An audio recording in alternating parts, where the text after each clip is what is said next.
Welcome to A Better HR Business, the podcast that looks at how HR consultants and HR tech firms grow their businesses and how they help their employers to get the best out of their people. Remember, for show notes and downloads, go to www.getmorehrclients.com/podcast. That's getmorehrclients.com/podcast. Okay, let's get started.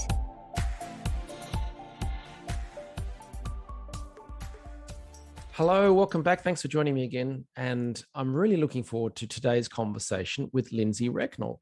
Lindsay has a fascinating business and such an important one in these crazy times that we're in. So we're going to have a look at that in just a minute. But firstly, Lindsay, thank you very much for joining me today. It's great to have you along. Hey, thanks, Ben. It's been, I'm really looking forward to this conversation. I think you ask really intelligent questions. Oh, now the pressure's on. So for the benefit of listeners, whereabouts are you in this world? I am in Calgary, Alberta, Canada. Oh, roasting in, what are you, -10 or something? What do you guys have there? I'll have you know it's -23 right now without the wind chill. And like we were talking about, I am dreaming of warmer climates, let me tell you.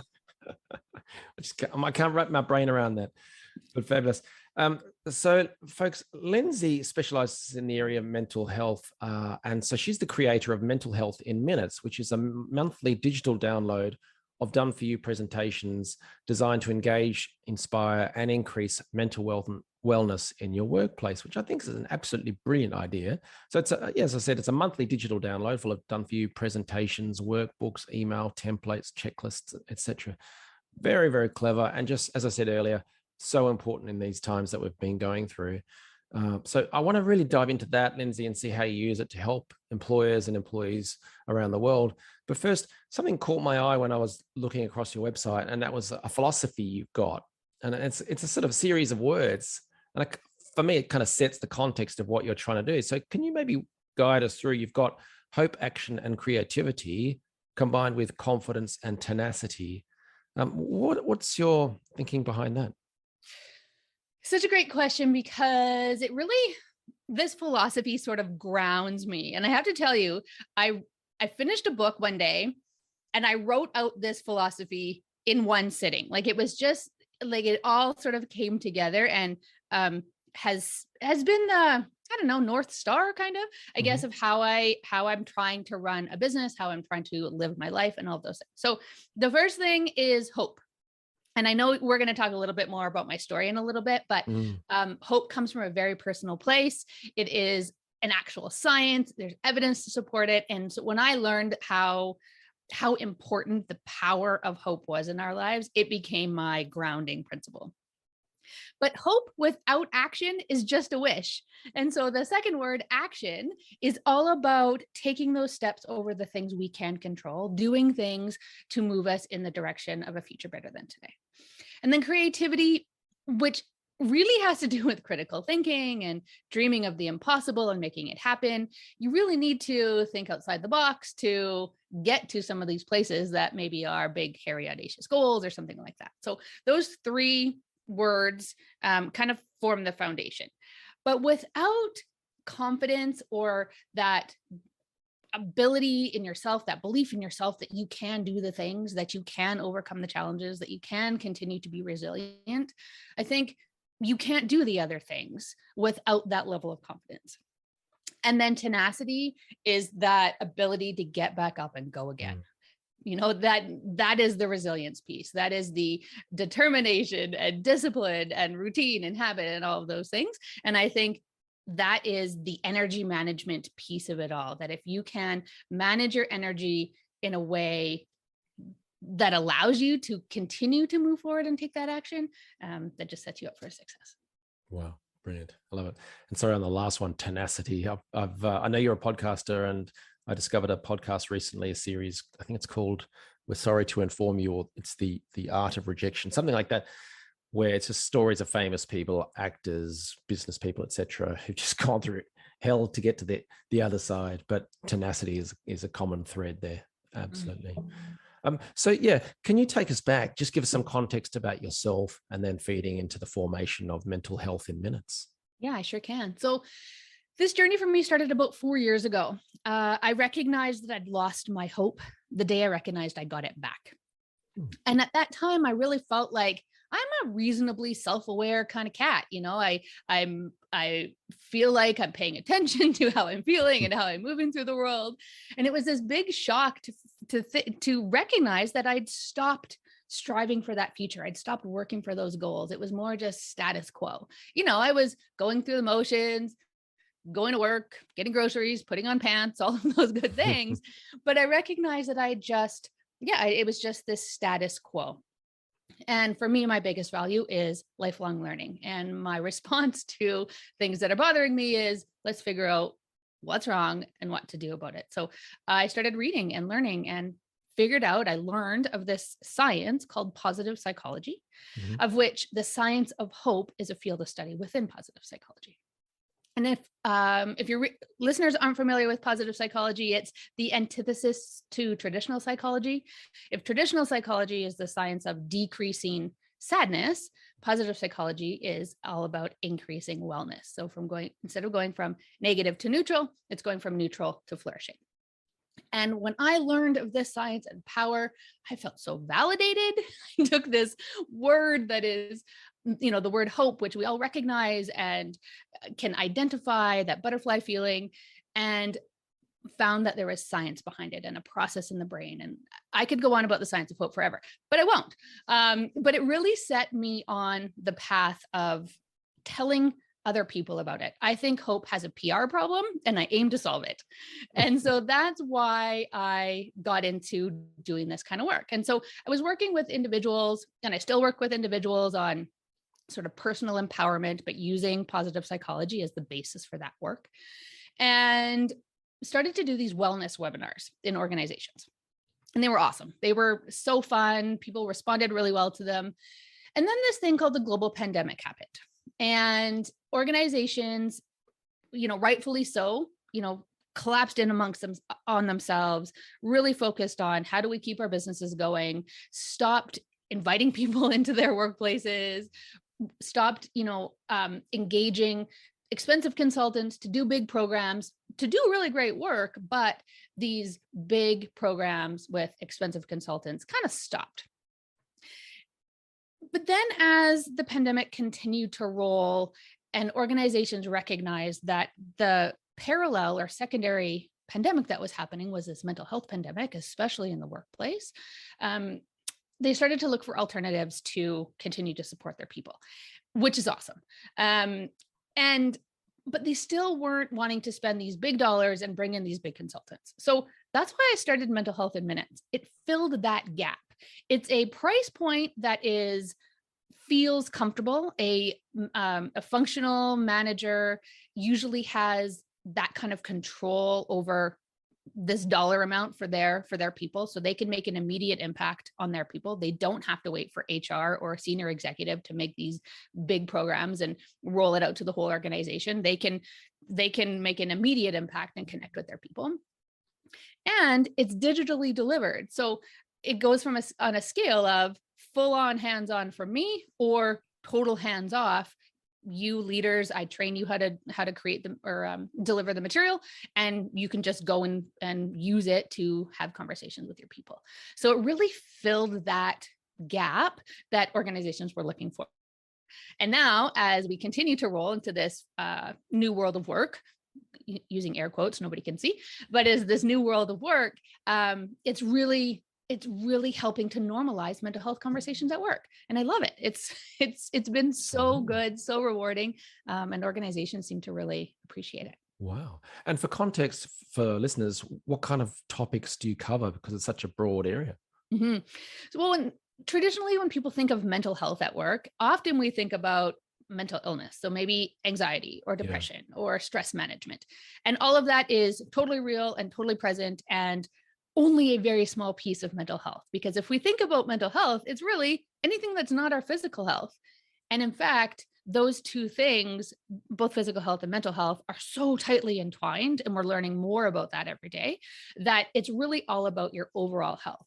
So the topics we talk about are things like burnout and boundaries, flow and productivity, psychological safety for hybrid teams. I'm doing some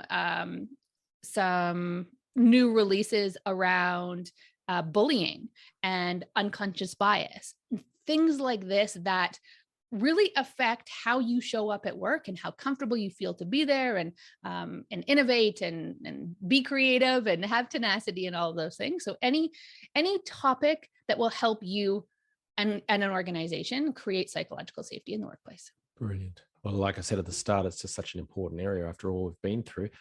What do you actually provide to people who buy or take up the subscription?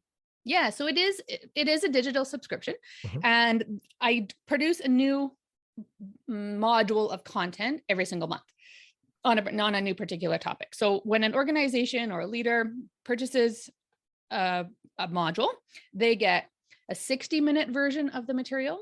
They get 4 15-minute versions, 5 5-minute versions, plus a weekly email with additional resources, workbooks, checklists, email invitation templates, swipe files, all of the things. And the whole point of providing it in all of those different formats is to meet an organization where it's at.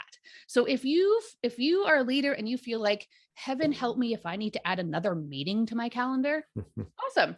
You can add a 5-minute, 1 slide at the beginning of your operations meeting and call it a safety share.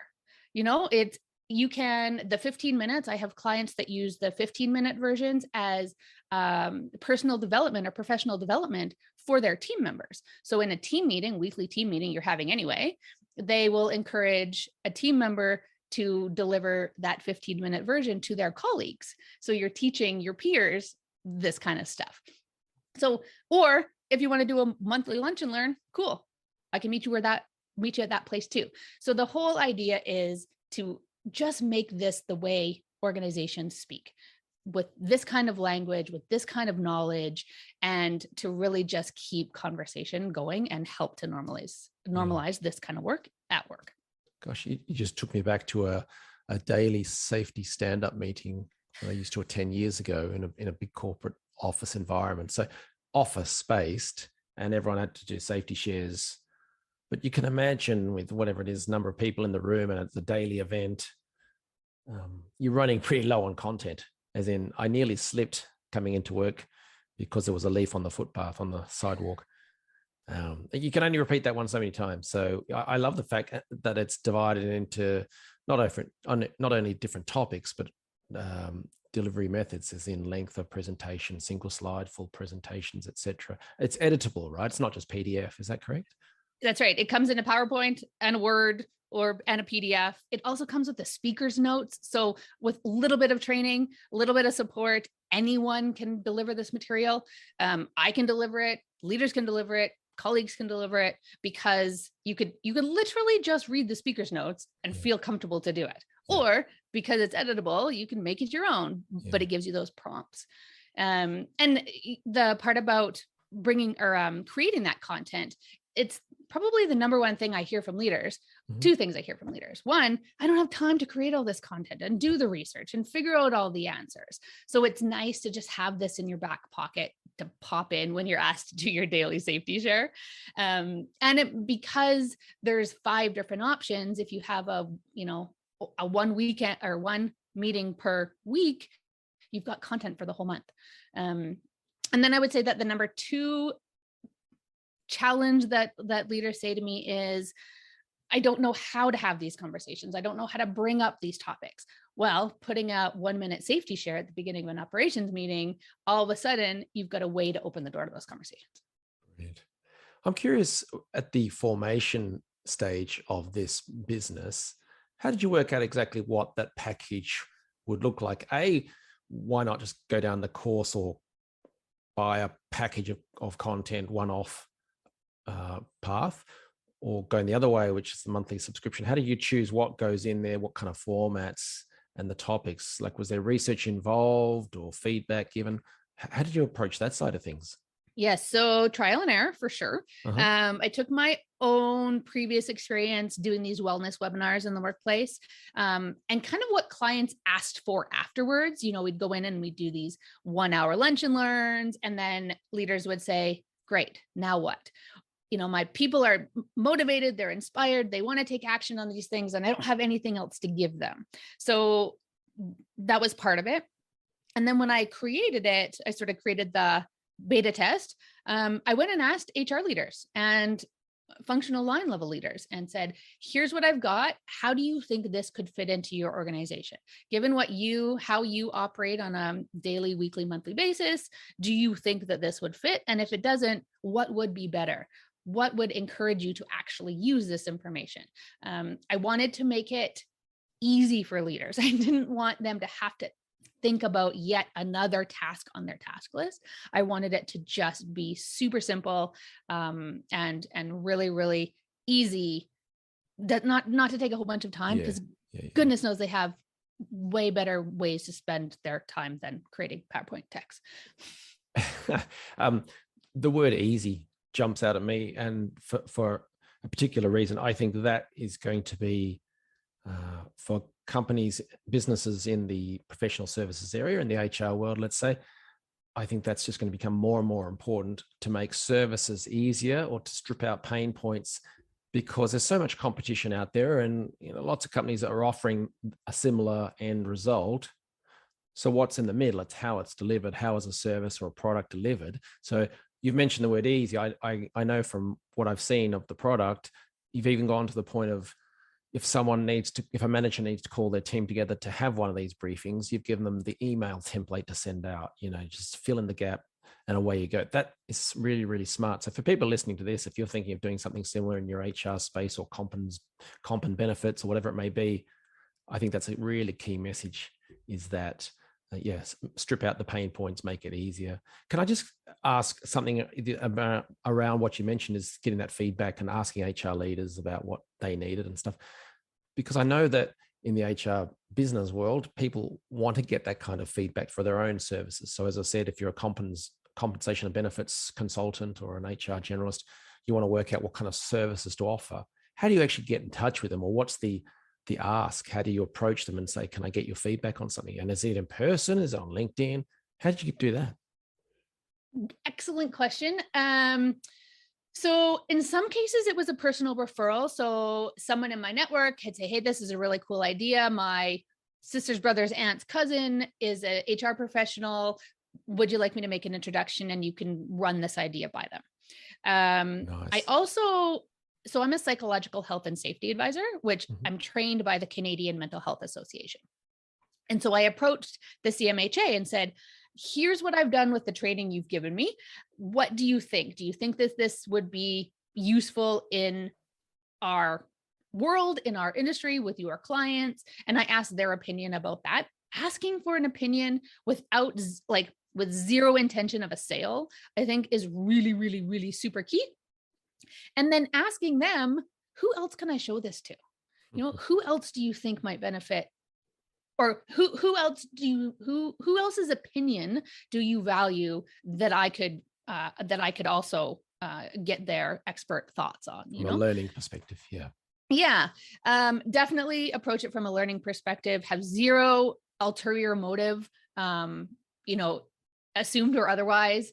And I would say I use my personal network and ask for recommendations. If I'm going to cold call someone, I definitely use LinkedIn a lot more than I ever used to. I think HR professionals are very active on LinkedIn these days, which I think is awesome. I think the professionalism of LinkedIn is even increasing more than it ever was before. I think we're all using it more often the last couple of years than we were in the past, and its usefulness has definitely improved. And I think people are responsive to LinkedIn messages instead of getting lost in email. But definitely those warm connections, asking for those warm connections has been the key to success for sure. That's great advice. Yep. And so how did you decide to go for the subscription model versus selling a large package of content for the full year? How did you choose the subscription version? And then how did you work or land upon the pricing model that you went for? Yeah. So I don't want to trade time for money. Truly. I want to be able to impact more people, the better. We talked about easy. I want to make it self-delivered if organizations want to do that, and I want them to be able to depend on me if they want that. So the digital subscription was really a way to do both. I have a client-facing website where you log in, and then you can just pick your module. Every month you get, your credits delivered, you pick your module, and then everything you need is right there. Even if you engaged me to deliver the 60-minute version as an example, as a kickoff. So some clients will have me do that. All the rest of it is still there for you. You can access it at any time. So that digital delivery was the best of both worlds, regardless of how much involvement a client wanted from me. It also feels good to a corporate client. Lots of online business owners have fancy websites and fancy delivery methods and things like that. But sometimes corporate's not really used to that. Yeah. They're used to more manual delivery, or these big traditional consulting firms coming in and doing the things. And so it's kind of impressive for HR people when they see the front end of my website and the digital delivery, which also feels good. I'm proud of the ease of use and how that goes. The quality of my material is high, to be frank, which is cool. The design is amazing. Absolutely. Well, thank you. Yeah. It's resonating really well, and it feels really approachable, which is kind of the point, right? That people, the stigma of mental health is high. People don't want to talk about it. But if the branding and the content feels comfortable-ish, then it just, it makes those conversations a little bit easier. Yeah. And what about the price point? As far as the price point goes, I do think it's low at the minute, but I also, like I say, I want to impact the most people. So I wanted to make the price point approachable. So it's $1,000 a month or $10,000 a year. So you get a discount for buying all 12 months at a time. And it's regardless of the number of people in your company, the number of employees in your company, it's not a per user basis. It's a per module basis. So if you have, let's say 500 people in your company and they all want to learn about burnout this month, cool, $1,000. If you have 500 people and one group wants to learn about burnout and one wants to learn about boundaries, great, $2,000, because it's $1,000 per module. I made it this price point for two reasons. One, because I want to make it accessible. But two, I want to make it accessible for those middle managers who want to make an immediate impact. $10,000 in a year to support your people. A lot of middle managers have that span of control in their own budget. They can make decisions and approval around $10,000. And then they can see the immediate impact to their people. They can see how they're making those connections, how they're supporting, how they're encouraging psychological safety in their workplace. That feeling of controlling what you can control was really important to me. Yeah. That's brilliant. So, yeah, that's how I came up with the pricing. I think over time, as we add more content and more things, I think the pricing will change. But for now, that's what it's at. I love it. No, it's great. So what are you doing to grow the business? So I have kind of 3 growth strategies. So I have a affiliate referral program. So if you, listener, if you have a client you think would be interested in this, you make a connection between me and your client, and then I go do the work to make the sale, I will give you a portion of that sale. Mm-hmm. I have a strategic partnership model where there's a little more involvement from both of us. So, your client, my product, and we have a relationship, an ongoing relationship in that way. So often I'll work with these big HR consulting firms or independent learning and development advisors who have complementary products to mine. And we deliver a nice, well-rounded program together.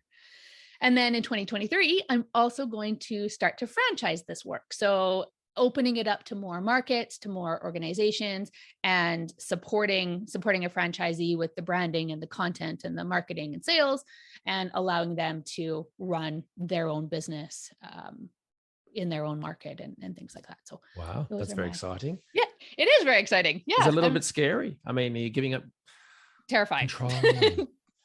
Absolutely terrifying, because you're right. I have I like to say I'm a control enthusiast.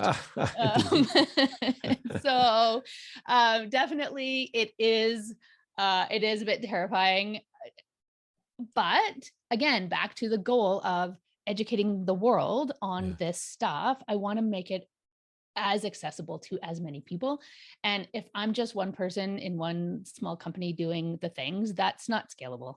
So I'd like to get other passionate people involved in helping to do the work.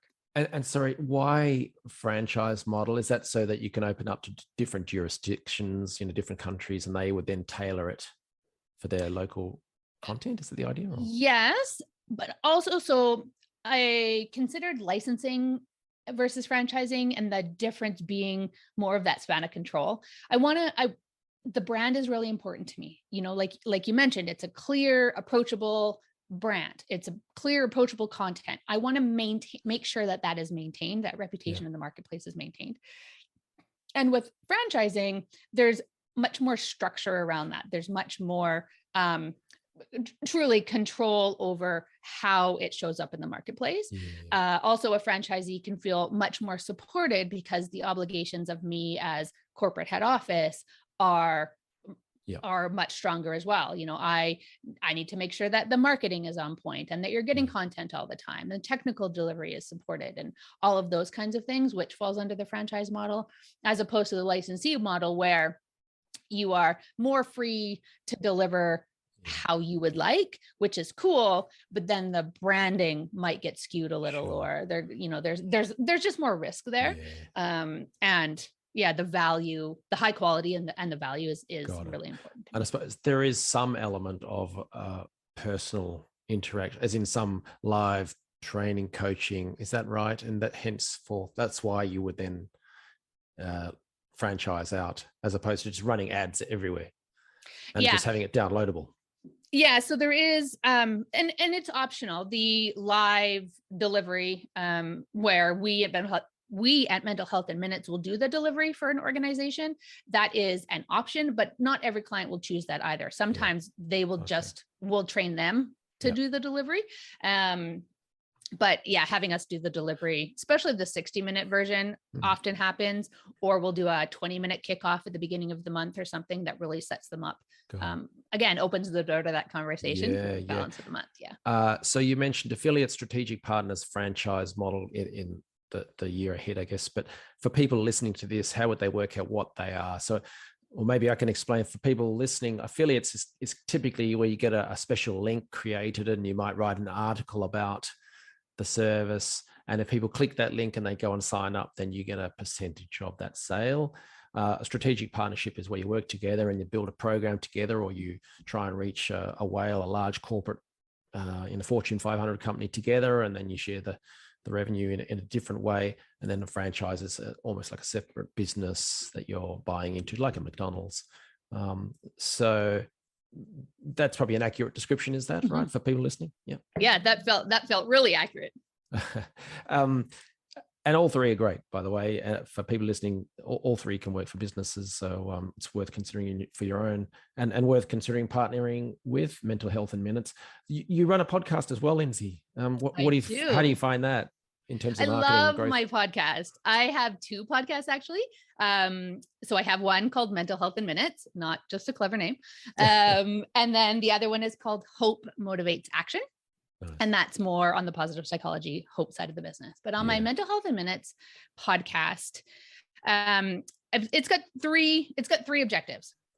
One is to truly open the door to conversations about mental health at work.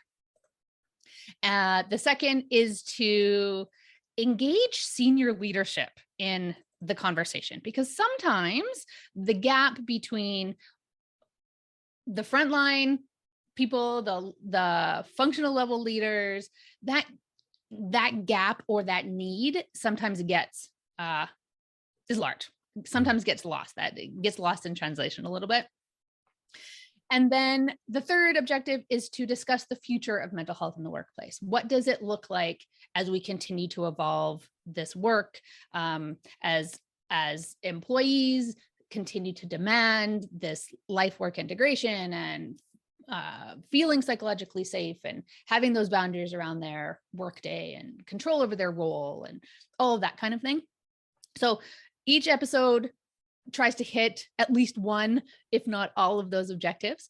And I interview professionals in this space that are helping organizations to move the needle on mental health at work.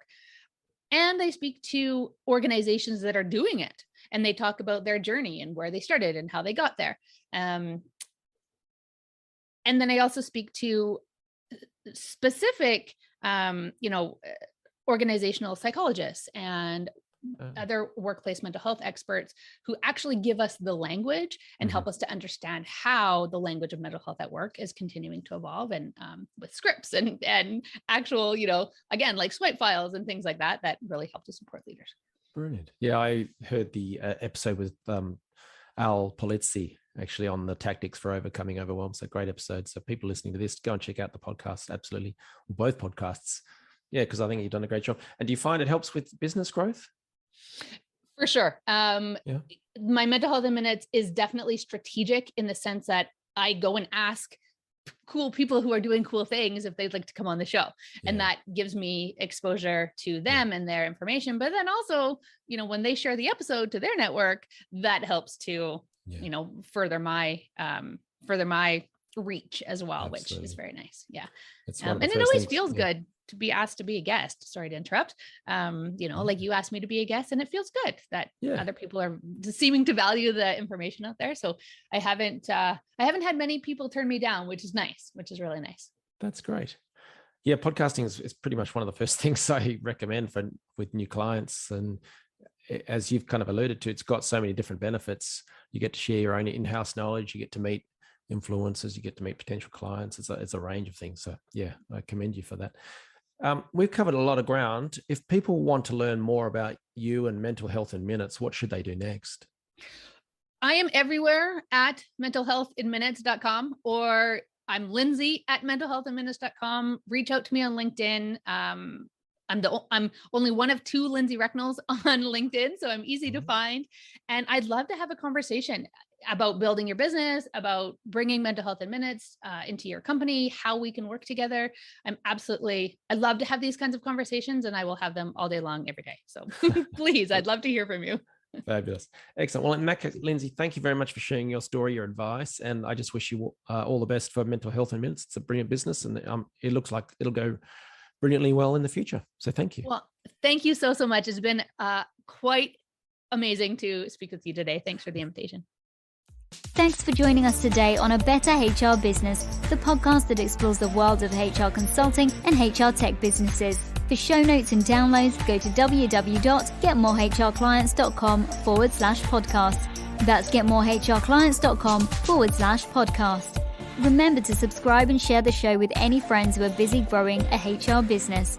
Thanks, and see you next time.